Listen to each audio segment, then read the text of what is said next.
Welcome to another edition of Mr. Walker's Podcast with your host, Mr. Walker, my co-host, Juice. We are back for episode 32. We running and gunning, back with my Twisky, tea and whiskey. It's coming soon. And when you hear about the release date, I'm expecting a sellout in a day. That's what I'm expecting. So, we're gonna start the show off with the shit that's going on in the news. And we got some interesting things happening in the news that I think that we could discuss as a people, my viewers, and people that support us. First off, let's talk about Diddy having all these goddamn babies at a wedlock. He just had his seventh child, with some woman, Dana Tran or whatever her name is. She's supposed to be like a computer something. Anyway, I believe this is his seventh child. And as soon as I heard about it, I started thinking about Juice. I said to myself, I remember when you was talking about how Nick Cannon having money helped because, for whatever the reasons were that you stated. But I was like, what the fuck does money mean? He was like, it helps. Because he can support every kid. He ain't never went to court for no child support. Yeah. Never. It's the same thing with Diddy, you believe? What do you think about that? He got 6 biological children, 1 stepchild, which is Quincy, Albie Shaw's son, and 1 new child. Most of them are grown now. What does that mean? Because I got an answer for that. What does that mean? So answer it.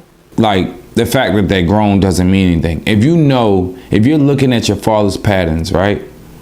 And you're seeing that he's getting women pregnant that are somewhat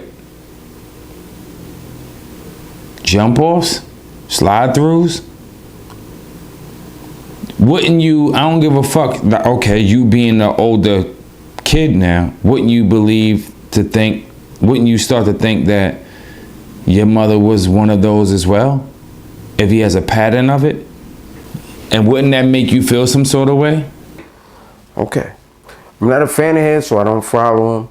Yeah, he got a new kid, but a lot of his kids are above age. So he wouldn't pay child support if they made him. We don't know what them children are dealing with mentally. Especially the one that want to be Mace. The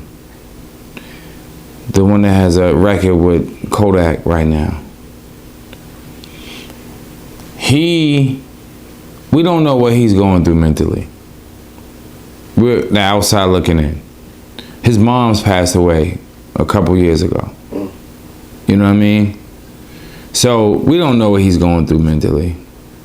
He could put on that smile and jump around the stage like Mace and Betha, but you're not Mace. But, he could be going through some things as well. But even those kids like being of age, I believe that it could still be like it could be a thought in their head that their mother was one of the new ones, the jump offs. With daddy, he's a Rolling Stone. Papa was a Rolling Stone. He fertile than a motherfucker. That's one of the only few men that I know at 50 years old, 50-something years old, that could fuck you and get you pregnant right away. He gonna have a full house over there, all them damn babies. And and having great house parties forever. And with that being said, there's a new house party coming out. LeBron James produced. It was supposed to be a HBO movie, but it's coming out in theaters. I seen clips. I seen more than clips. And I personally feel like when you try to follow behind a classic, it never really works out for you. That is a cult classic. Like that movie, whenever people in their mid-30s and above party and get to dancing to New Jack Swing or 90s rap or whatever, you will see some moves that they do on the dance floor that remind you of that dance scene in House Party. It's just like inevitable, like it's going to happen. You're gonna hear somebody say some shit. I mean, and we have, you know,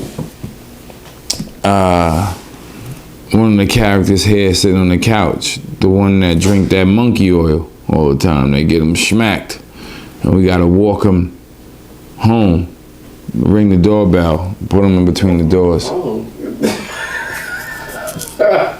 The one that started out the dance move, that nigga ear was burning from that juice. Listen, certain things can't be remade. Stop doing it. Stop doing it. When I and I'm gonna go for on another movie first before I get back to that. Annie was my movie growing up. Little redhead girl with freckles. I saw it on Broadway as well when my mother was alive. Took me and my cousin and her mother, right? So when they did the remake with Jamie Foxx and the girl I can't even pronounce her name, but you know what I'm talking about. Everything doesn't have to be a remake. Everything doesn't have to be a remake. And back to the point what you said with the dudes, they invented that. These guys are legends, hip hop legends. They had comic books. They had a cartoon show. They created a dance that everybody wanted to try to do. You know what I'm saying? When you was a kid, everybody wanted to do the Kid and Play. But we talking about, yeah, you're right. You're absolutely right. But you know who's supposed to be Kid and Play, the original Kid and Play in that movie, don't you? No. It was supposed to be Will Smith and Jazzy Jeff. They turned it down. And then Kid and Play got it. So Kid and Play was actually the second pick. They wasn't even supposed to be the first. And I can't even imagine Will Smith and Jazzy Jeff doing that movie. Okay, because they weren't dancing. Yeah, maybe they changed it around for Kid and Play because they knew that they were dancers and they knew they had to put some shit like that in the movie. So maybe that party scene where the dance contest happened was because of who they actually eventually picking. So the Brooklyn Brinks truck that was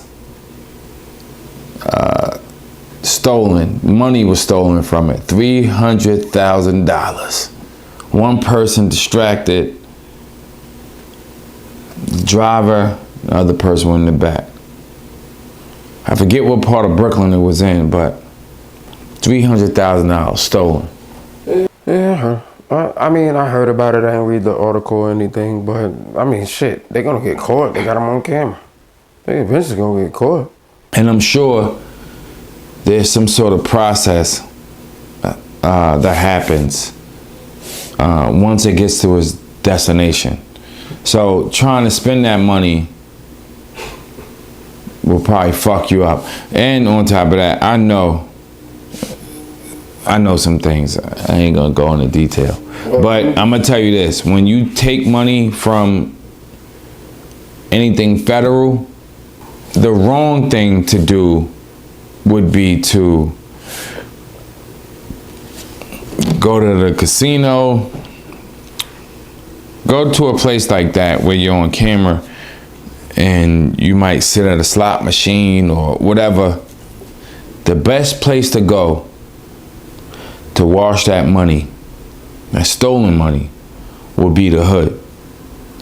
And not just any hood, a hood that has dice games on every other fucking corner. And you try your hardest to get the bank. Put a few dollars in there at a time and roll with the, if you're a righty, you roll with your left. If you're a lefty, you roll with your right. You ain't got that much strength, and them motherfuckers on the corner ain't gonna eat that bank up. If they don't, you mix and match the money, and if they come to you because you got majority of it, you could say you won it at a dice game. I just gave you some fucking, some shit. I'd say that. Lose the money on purpose. What happens if you win it back and try to spend it? Every money has a number on it. Now, if you don't have as much of the money that you originally stole on you, and that I just broke the whole thing down. Like, what are you actually asking? I just answered all your questions. Okay. And that's fine. So if you go to a hood and you got hundreds, how many niggas are coming to a dice game with hundreds? Not many. Not many. Hood niggas are coming with 5s and 10s and 20s and 50s and 100s because they might be in the street. Their money is all broken up. Singles as well. So for every 100 you have, you can actually get change for. Now the 100 is broken up. What questions are you fucking asking? Cause I done gave all the answers. There's nothing else to ask me. Like, I just told you from top to bottom and you still got questions. Obviously, you're not listening. So again, and you don't just stay in one hood. You travel hoods. You go from every fucking hood possible, even if you got to drive a mile or two. You go there and try to find every dice game. But hopefully, you don't get robbed. And that's why you should only pull out a certain amount of money at a time. Leave some in the car. Act like you go into the store to get some money at the ATM or whatever the case may be. That's how you break that type of money up. But those Brinks trucks robbers will get caught. It's a possibility. I don't want to say they will. Anyway, Kanye West. I'm tired of this motherfucker. He was recently married to a woman that looks like Kim K. At least we know his type. We know his type and we know Reggie Bush type. Reggie Bush wife looked like Kim K. We know the type. We know that they like white girls. They like white girls. Fake ass, fake titties, snatched ribs out of their body. You said it already. Like, there's nothing else I can say. Like, when I seen the picture of the girl, I said, God damn. I said, yeah. But the one thing we all know, she ain't black. He do not like black women. Because he weak. He can't handle it. So you think if black men don't like black women, you think they're weak? When it becomes a trend, yeah. But when it becomes a trend, and then even before her, he was dating some girl where he had them ugly ass boots on and it would get into the truck. I said, damn, that look like him. Let me tell you something. I love all women. But the most high, the one that I put on the pedestal, is that lovely black woman. And I love a doobie with bamboo earrings, at least 2 pair. She don't have to have a Fendi bag and a bad attitude. She could walk with a switch. Talk that street slang. I love it when a woman ain't scared to do her thing. Standing on the bus stop, sucking on the lollipop. Once she gets pumping, it's hard to get the hardy stop. I love black women. The topic of tonight is suppressing our emotions as men.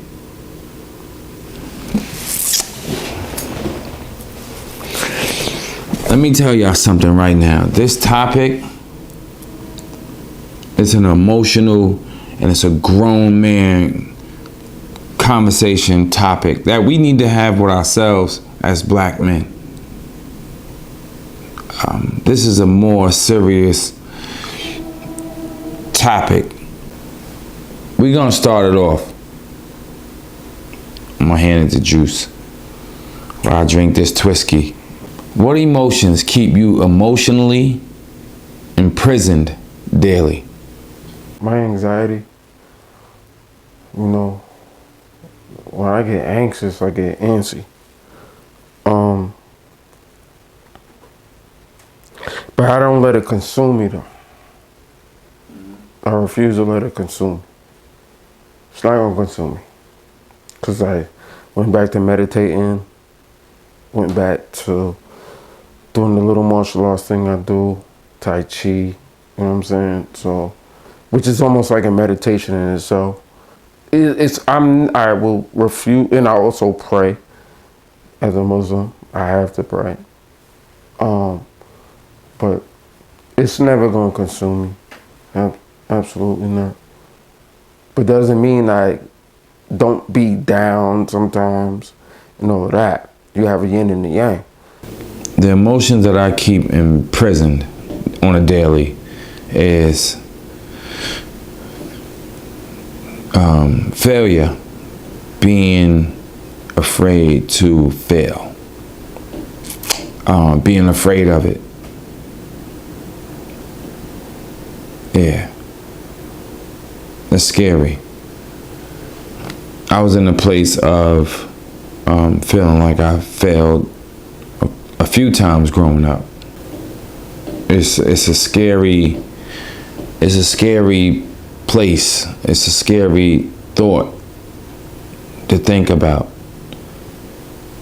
especially when you are contemplating, you know, marriage or a baby, or, you know, being a failure, knowing that you might have to, well, you will eventually have to take care of someone. You know, putting everything in order before this life is here. And just, that shit is a scary thought for me. I can't speak for all men, but I don't have any children, so, you know, and even though I would marry someone that is Queen Sheba, it could be my rock and support and hold it down and not make me feel less of a man. It's still things in me that shit would still be in me to fail at being the man I'm supposed to be. So that's a fear of mine. Juice? Yeah, but okay, when you deal with that though, you never have like any type of anxiety and or depression, or like you don't have no type of anxiety about it. The fact that you don't want to be a failure so much, that means that you boom, boom, boom, like you always on the go. You don't have no type of anxiety? No, I don't. So No, because I feel like I'm capable of. I'm more than capable of not allowing myself to be a failure. And I want everyone, I want every black man to feel, or every black man should feel like this. I have the power. I know who I am to not allow myself to become a failure. And the only person, especially when I have children, that could probably determine that would be me. Because I know what I want to be for my woman, for my family. Me working a 9-to-5 job doesn't mean that I'm a failure. A failure for me with a family would be going back to what I know, the easy route, in the streets. My name is great. My name could get me things that I need to do what I need to do. Why they keep their emotions buried and won't allow people to see them. And it doesn't necessarily have to mean crying, but just upset about something, period. Even though that could be bad depending on the emotional guy in the wrong setting. But with that being said, Juice, what is something in your life that keeps you, your emotions buried and not allowing anyone to see them, or from loved ones, or just letting them out, period? Well, the first thing is, especially black men, what they have to understand is it's okay to cry. We cry. Especially after sports games, whether that's your favorite team or you lost money. Dudes cry. See, the problem with black men is that, or kids that was born in urban neighborhoods, we've been fucked up since birth. And what I mean is, from your mother or your father, since you was a baby, you get all emotional in the house, you start to cry, or you act like you want to cry. And the first thing that come out your father or your mother's mouth, you cry, I'm gonna give you something to cry about.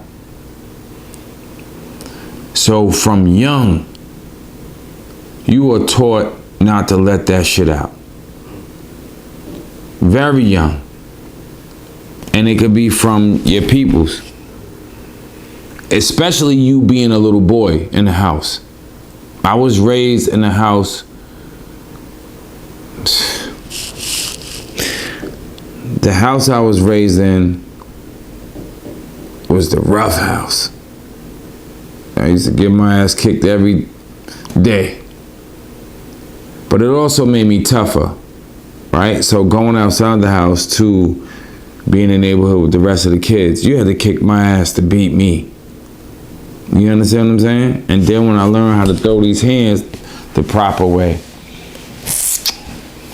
it just became more of a problem. Then I linked up with 2 other friends that were crazy, and it was on since then. There's something wrong with a man crying, but most of the time, and I've seen it with a lot of different families, including my family, you were already crying when they say, I'll give you something to cry about. You were damn near already crying. It's no different what I said with the other show, talking about, oh, don't be a tattletale. I'm gonna tear your ass up. Yeah. But then who did what? Now I'm forced to tell. Cause then I'm whooping everybody. So yeah, psychologically, it's all historic, bro. We have something in our cells that's called mitochondrial DNA. And it goes into your brain. And you could have a psychological issue or psychiatric issue and bypass and go to your grandchild, or it can go to your child because it's something you went through. People don't know how much cells work and how they are. And even like I said before with you, I asked you if you had anxiety and depression. You know what I'm saying? But yo, listen, cry. I cry at movies all the time, especially sports movies. I cry all the time. You cry in movies. Sports movies, I've cried over girls, cried in front of girls. No, let's I've cried. Let's stay right here. You cry in movies. You cry over movies. I just said sports movies. Listen, my nigga, let me tell you something. I'm crying over real shit. That's a fucking movie. Now that... No, okay. You know what? Maybe that's something deeper. That means it's something deeper there. Something that you could recognize in a movie that provokes an emotion that gets you to crying. Because in your head, you know that the movie is a movie, right? Okay. So it's something that you pull from that movie that you resonate. Because right? I like the teammate shit. I like the camaraderie. I like brotherhood. That's why I was in different organizations. The events of my life that I believe keep me emotionally imprisoned is being surrounded with people that don't really wish me any good. And let me explain. Being around people that don't love me the way that they should, and knowing it. You keep your friends close, but your enemies closer. You want to know what your enemies are thinking, doing, whatever, so you'll be a step ahead of them. And I posted this on my Facebook page. Play the game until you don't have to play it anymore. So I function at a certain level when I'm in the hood. When I'm in the hood, I know people, especially some people that say they got love for me. They really don't. They can hate you for whatever. For whatever the reason may be. They fuck with you and they tolerate you and it might look a certain way. But deep down inside, they don't like you. And they don't like you because you make this life shit look easy. And the reason that I may make it look easy is because I had it hard for so long. Me and my brothers had it hard for so long. My family has had it hard for so long. Something gotta give. I hear a lot of people talking about their hard times, and I'm not gonna judge my hard times versus theirs, but I'm not supposed to be alive. Someone tried to kill me. They were almost successful. God bless them as well. They no longer here.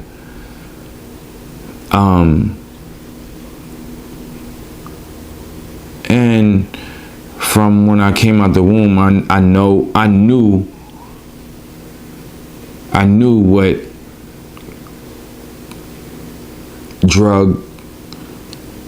drugs look like, what crack smoke smell like, what piles of money look like. So growing up in that lifestyle is just, and me being who I am and family being who they are, You gotta kind of, we are taught to hold the emotions, right? Especially in certain circumstances. The Walkers, it's a lot of pain, a lot of stories, a lot of shit. And when I get to the next level, it's gonna be books and all that shit written, but it's a lot of shit. A lot of shit. So, I hope my answer wasn't all drawn out, but especially black men, they think they need to be the alpha male. No. Everybody not built to be the alpha male. Be the beta. Be the beta male. You know what I'm saying? You could be the gamma male. You could be the delta male. The epsilon male. So, like, you don't have to be the alpha all the time. Play your position. That's what everything in this world. Play your position. And we also discussed that on another show too. Like I said it. In a relationship, I'm not the best at everything. I'm not the best at everything, period. It might look like it. You see me in the streets. I'm not the best at, I don't check all the boxes. I don't. But I'm willing to relinquish those for my woman, to let her lead. I'm a great leader in certain categories, but it's categories that I don't check. And I know that as a mature man. You understand what I'm saying? So, yeah. What are some areas in your life that you feel like you need to achieve victory? Well, I'm getting better at it. At this thing, I'm getting better at it, but I should probably listen more, hear more, whatever context you want to put it in. My feelings are already there. Like I'm sensitive. I'm a sensitive dude. But I could be tough when I need to be, when it's called for. But I need to read more. Like I read all the time, but I need to read more, study more, pray more, meditate more. My diet is pretty good. You know, I eat a salad like 3-4 times a day. So I don't have nothing where, as far as that goes. What about you? Like, but the way you just said it last time, like, you seem like you're all right. Not everything, never, like you said, you don't check all the boxes, but. I'm definitely not all right. I'm definitely not all right. Let me tell you one thing that is, another thing that's scary for me. So for me, an area in my life that I need to achieve victory is changing the narrative in my family structure, so to speak. I got aunts, I got 6, 7 aunts, 2 uncles, thousands of cousins. And with all that being said, nobody is like, I'm not gonna say no one, but it's very few that's happily married. And because I know what I mean to my family, the relationships between me and my cousins, my female cousins, my young cousins, I need to change the narrative, so to speak. And for me, that would be victory. And, you know, I know that all relationships aren't, or all marriages aren't the best, right? But I want to at least get it to a point to where it's understandable, and we're not embarrassing one another. And even if we did have beef, you wouldn't know it. You know what I'm saying? Like, people in public wouldn't know it. We're gonna still function. Like, you don't think nothing happened? Nothing happened. Now, when we get back to the house, I might be sleeping on the couch. But that is a narrative that I'm overly working and investing to change. I'm afraid of dying alone, being without a family, a woman, a wife, a backbone. That's a fear of mine, and I'm like, I want to marry my best friend. I want to be with my best friend. So, yeah. Well, I don't know anybody in there, well, any male in their right mind wouldn't want to do that. But let me go back to what you said as far as victory. Would you rather victory or satisfaction? Victory for me would be satisfying. It would be. What do you feel like you need to do to start winning in the war of battling, trying to be great, trying to be better, letting your emotions out? What do you feel like you need to start doing? I told you, my emotions, or they be out already. Like, I'm tenderfooted a little bit. Like, the thing is, like, I don't have a problem with that. Like, I can deal with it. Whatever I am in my life, I can deal with it. When it comes to females, I'll cry in front of her too.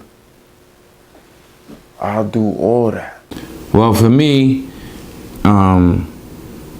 I did therapy, and I'm about to go back just to get some things off my chest. But before I start talking, we got to sign that non-disclosure agreement, so I won't get charged for anything that I say laying on that couch. But